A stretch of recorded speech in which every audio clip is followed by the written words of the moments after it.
the comic book market continues to crash, and I've lost so much money since I placed this order.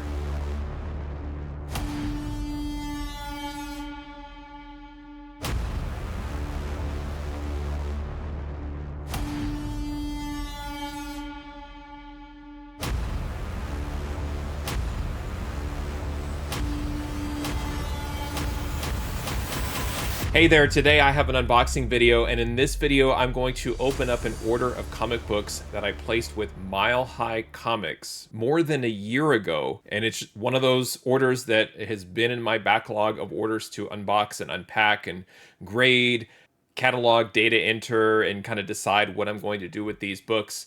And of course, my intro was nothing but a tease, which it feels like this is what everybody's doing, is just teasing the comic book market, either crashing and going back up, heating up, cooling off, back and forth, cats and dogs living together. And I can't wait to unpack this order because I believe in the theory of relativity, meaning when the market is down, you're obviously not going to pay as much to acquire certain comic books. And when the market's up, you're going to have to pay more for it. I mean, it's pretty straightforward. And at the time that I placed this order, it's not that these specific books were like super, super hot or anything, because I do prefer to avoid buying the hottest book on whatever hot list is out. These are books that I would consider to just be the books that I constantly seek out. There's a couple of repeat offenders in this order, but I look to maximize my savings with a coupon, look at the relative fair market value, and buy what I feel is the priority value add at the time. So certainly times change, markets change, but as long as I feel like I'm not overpaying, it doesn't really bother me to buy in a hot market or a cool market, because I know I'm always relatively trying to find the best deal. And yes, deals can be found and had at even Mile High Comics if you're patient, you track books, you look at prices and study the prices and the values like I do. And if you're willing to deal with their website, there are ways to find deals like the deals that I got when I purchased this order back in 2023. So I want to get to the unboxing. These books have been here ready to be revealed for over a year. And if you stay to the end of this video, I'll show you the order summary, which includes details on how much I paid for these books, and I'll compare the total cost against the fair market value of the books raw, and then also the potential value if I were to send the books in for grading. This order has been waiting patiently for over a year. It's finally time to unbox this order from Mile High Comics. All right, here is that order that I placed with Mile High Comics. I don't know if you can see it, but the order date is right up there. It does say March 29th, 2023. I know I should really open these in a more timely manner, but in a way it's kind of fun. I do talk about this. It's about acquiring the books for me. And as much as I appreciate and enjoy opening the books and going through the order, I don't mind waiting. A year is a long time to wait. It's time to open up these books. Whenever I order from Mile High Comics, I always unlock free shipping by ordering over their minimum amount, which I believe is $65. And then when placing my order, I always choose FedEx. It is free. There's no additional charge for FedEx over USPS. And I love their process for sending comics through FedEx through this envelope. My comics from Mile High always arrive to me safely and securely. Now let's get this opened up.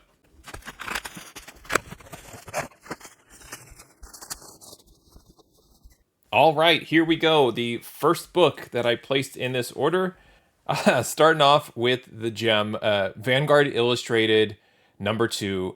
This is cover art by Dave Stevens.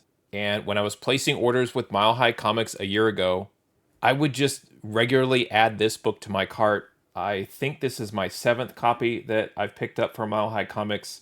And this looks to be in high grade as well. Spine looks magnificent. Corner looks sharp down here. I mean, just great. I don't know how or why they were getting so many of these, but you'll see what I ended up paying for it, especially as today's market has softened on more of your standard, I would say average mainstream Marvel and DC book. A lot of the niche books or specific creators the values have actually increased, and there's been a lot of attention on Dave Stevens books. And I used to say that this was kind of like an entry level tier of Dave Stevens, and it probably still is, but with the rising tide raising all ships, this book has also increased in value. Now, speaking of increases, there is a crease here on this corner, but I do believe it is a pressable defect, so this one could be a pressing candidate. But I've had really good luck with Vanguard Illustrated #2 when picking that up from Mile High Comics. Next is Wolverine #23. This is a great John Byrne Wolverine cover here. Difficult to get in high grade because of the darker background. Interesting color palette, going with a green and black against the orange and blue corner box and trade. But I've always enjoyed this Byrne cover to Wolverine. And at the time, I think I was seeking a 9/8 candidate. This one looks pretty good. It could have a lot of potential here, depending on where else a defect may show up here and there. I was going to say, it almost looks like a scratch, but I think this is on the bag. So obviously you need to take it out of the bag and board, but it looks like it has a stacking crease, another like pressing candidate, but really, really nice looking book at first glance on Wolverine #23.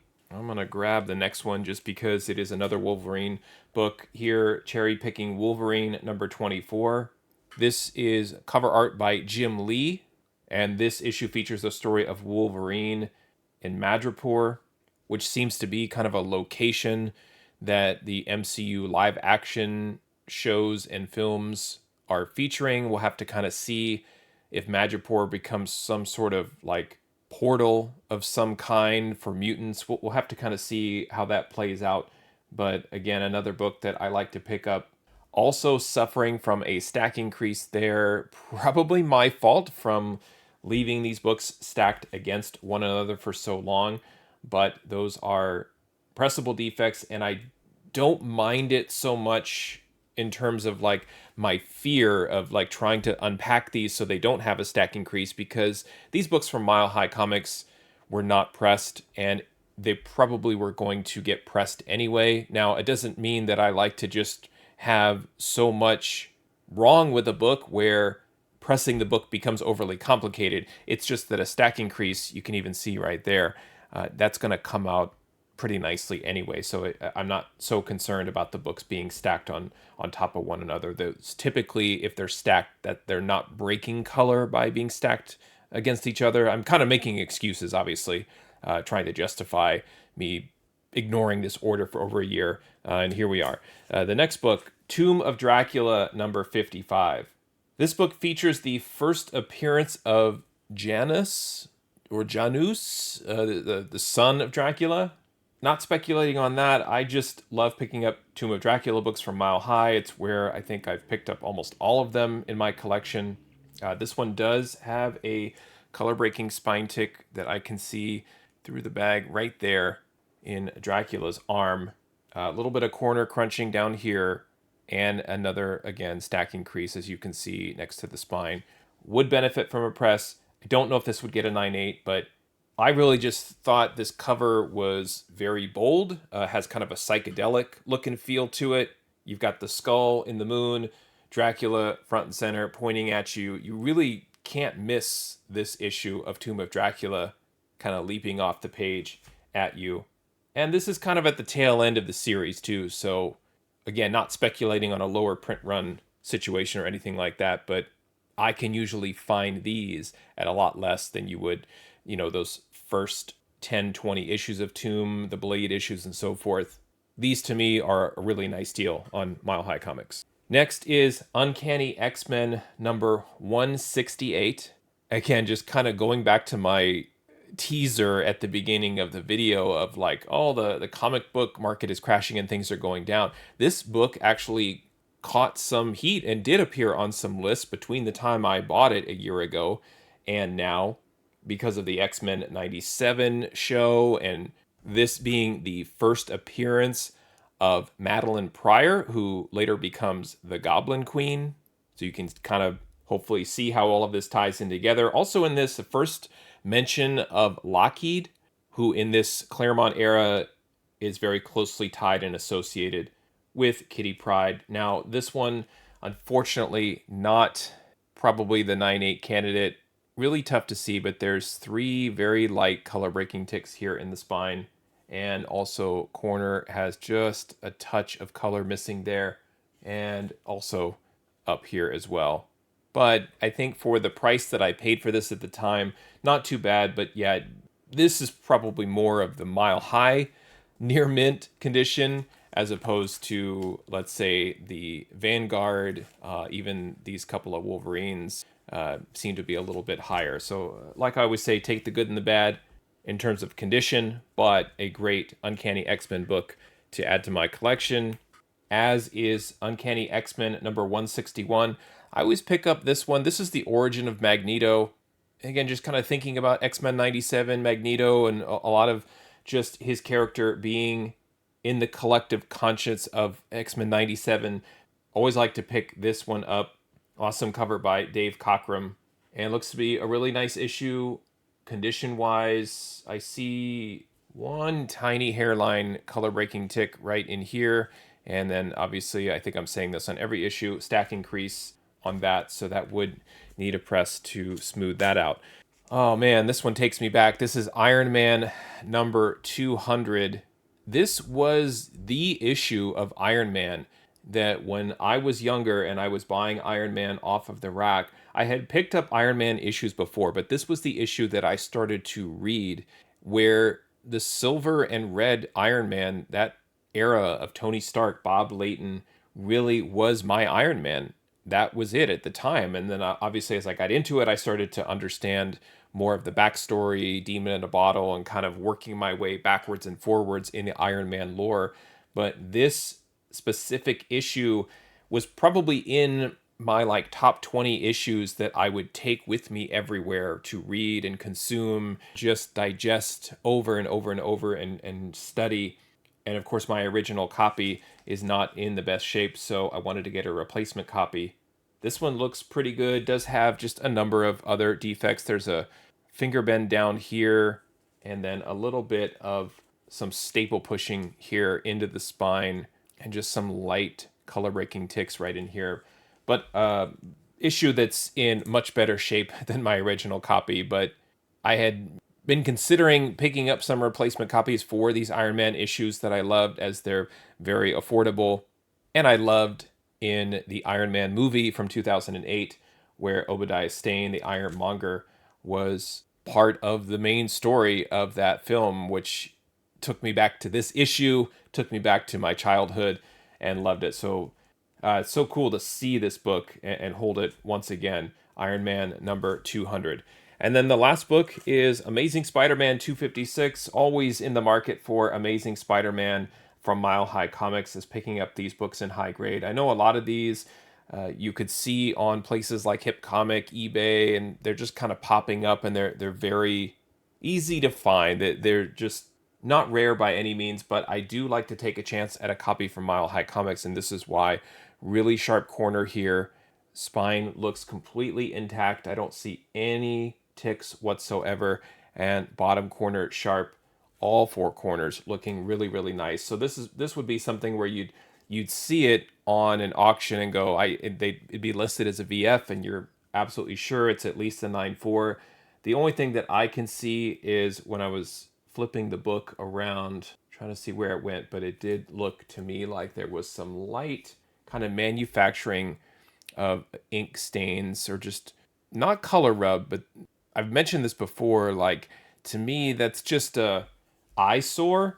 But in terms of like it being professionally graded, I'm not sure how much that would pull a book down. Like if that's a 9.8 and then it also has the ink stains, would it remain a 9.8, or would it get pulled down into a 9.2, 9.4 just because of the defective ink splashing on the cover? But just a absolutely wonderful set of 8 comic books that I picked up from Mile High Comics. I would place an order like this all day long. I would place this order like I did in March of 2023. I would place it today in 2024 and a year later. I love these books, love these titles. And now it's time to show you what I actually ended up paying for these books, so we can compare what I paid for at the time with today's fair market values. All right, I love this part. This is the order summary for the order I placed with Mile High Comics. Back on March 28th, 2023, I was invoiced by Mile High Comics for $141.40. I did not pay any tax or shipping. I used their 60% off coupon and I paid $5 insurance. And then what I do for the total cost is I distribute the $5 across the 8 books in the order, and then if my math is correct, the 141.40 is my total cost door to door. I like to measure that so I can see the exact total cost to acquire each specific comic book. That helps me in terms of my evaluation of what I should do with the book. Should I get the book graded? Should I get it pressed and cleaned? Should I just keep it? Should I try and sell it? It's important to me to track every penny in the transaction in this way. Now, looking at the cover price fair market value of these books, what I want to do now is compare my actual total cost against the cover price raw fair market value to see how these books hold up. And then you can see here that the raw value add is positive at $71.60. Now, the big book that jumps out is, yes, that Vanguard Illustrated. It cost me $18.63 to acquire for a value add of $70.38 because, according to Cover Price, that book has a raw fair market value of $89. Again, that seems really high. I know there's a lot of Dave Stevens buzz and hype that is currently in the market. It feels like maybe that's the only thing that's like red hot at the moment. But nevertheless, just keeping things consistent, I use Cover Price's fair market value for raw books, and there's a nice positive value add there. The other one, Uncanny X-Men number 161, I picked that up for a total cost of $16.23 for a value add of $10.78. Several kind of break-even books. Wolverine 24, spent $8.63 on that book. It's valued at $15. But a couple of books are showing up as a loss. Tomb of Dracula 55. I spent $26.63 to acquire that book. It has a cover price fair market value of $18. That doesn't bother me so much because to me those are books that I want in high grade. That book's from 1977. So to me the cover price fair market value is maybe not as accurate as it would be with modern books, but that's okay. If we want to still mark that one as a loss, I'm fine with that. And then Iron Man number 200, I spent a little over $20 to acquire that book. Cover price says that it is only worth $7. Therefore, it is a value loss of $13.23. Again, sometimes my emotions or for nostalgic reasons, things get away from me and I wanted to pick it up anyway. Now, with Mile High Comics, I'm purchasing these books in near mint condition, which by definition should be a 9.4, although Mile High says near mint is somewhere in the 8.5 to 9.8 range. So somewhere within that ballpark is a near mint. But if we just go by the grade point grading standards and I assign all of these books to a 9.4, then we can take a look and see what CGC fair market value these books would have, which they all have some value, with Vanguard Illustrated number 2 being the big book at 108, but Tomb 55 also pretty good at $96. Now, if I bring in my CGC value column, you'll see here that if I were to send all of these books off for grading just blindly as is, and they all met the 9.4 near mint definition and designation for their grade, I would stand to add $189 of value to my collection, and that's after fees, shipping, etc. That's my value margin after all of those additional costs are taken into consideration, including the cost to acquire the book. And you can see that Iron Man 200 is showing a loss of $1, as that is a $43 9.4. And then also you can see Uncanny X-Men 161 at a 9.4, $40. So you can kind of see where that break-even mark is in terms of how I calculate all of the costs associated with the comic book and then trying to decide if it's worth sending in for grading.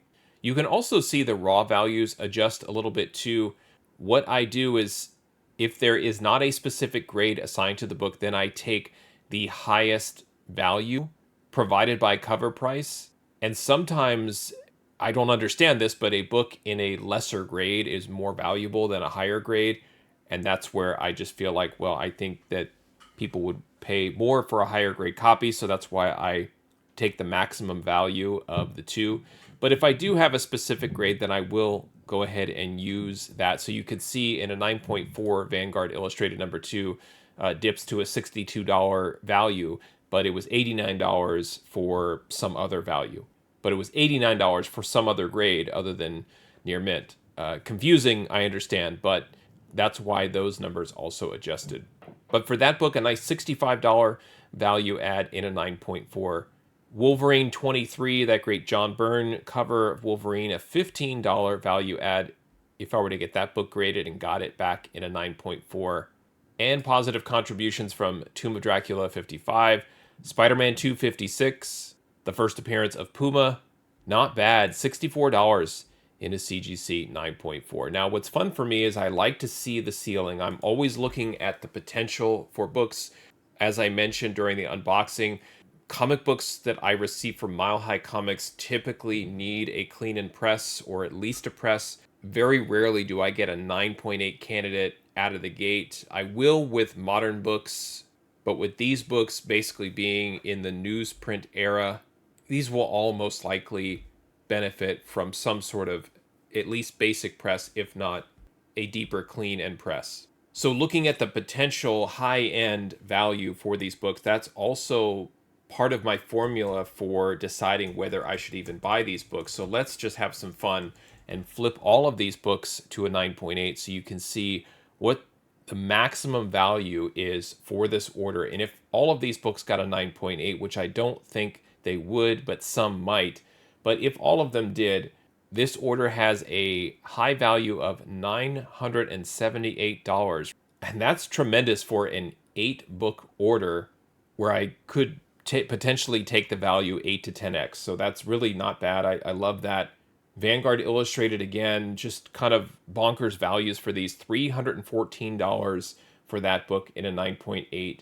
Tomb of Dracula getting kind of beat up on the raw value side, but again, the potential, and this will happen as books are older, if they are certified in that higher grade, $140 in a 9.8 for Tomb of Dracula 55. Wolverine number 23, over $100 of value added, as that is $133 in a 9.8. These are some pretty big numbers for books that maybe look great during the unboxing, but the values weren't really kind of even understood by me as I was going through these. Uncanny X-Men 168, a $207 9.8. That book, easy to find. I understand some additional heat with the first appearance of Madeline Pryor. I get that. But that like 50 or 60 issue run of Uncanny X-Men, those books are easy to find, along with 161 being $127 in a 9.8. Again, my poor Iron Man 200, not as much value in terms of price guides and what the market dictates, but very valuable and personal to me. $76 for that book in a CGC 9.8. Still a positive value add for 32. So if all of these books got a 9.8, everything here is in the positive. I don't imagine all of them would, but some of them might, including possibly the Vanguard Illustrated. You know, if I could send that book off for some sort of pressing to fix the top right of the book and just kind of give it a nice general freshening up to make the corners just a little bit crisper. And that's what's happened in the past with some of those, is that they've just come in that 9.2 to 9.6 range and just need that extra bump to try and get up to a 9.8. That was the order that I placed in March of 2023. And hopefully you can pick up on the sarcasm from the teaser to now looking at the values themselves. For the price that I paid for these books a year ago, the values have held up. They certainly have not gone down. This was not a total loss. I'm actually really excited about this order. There's a lot of positives, even if you take the Vanguard Illustrated number 2 out of it. Particularly those X-Men pickups. I think that those were timely pickups prior to X-Men 97 just being as successful and popular as it has been. Can't go wrong with Wolverine books. Just a lot of Amazing Spider-Man. These are just tried and true titles and issues that I seek out when there's an active Mile High Comics coupon along with prices that I understand at first glance they look a lot higher than they should be, and things look very expensive, and maybe that's a big turnoff. But once you really look at the relative value, the potential value, and the coupon, the fact that they don't charge tax, it's free shipping, there's a lot of actually ways that you can cut down on your total cost with Mile High. And it's just a matter of finding the right books at the right time and always leaning on relative value. Let me know what you think about these pickups or buying from Mile High Comics in general. Would love to get your feedback. Thanks for watching. Happy collecting, and see you next time.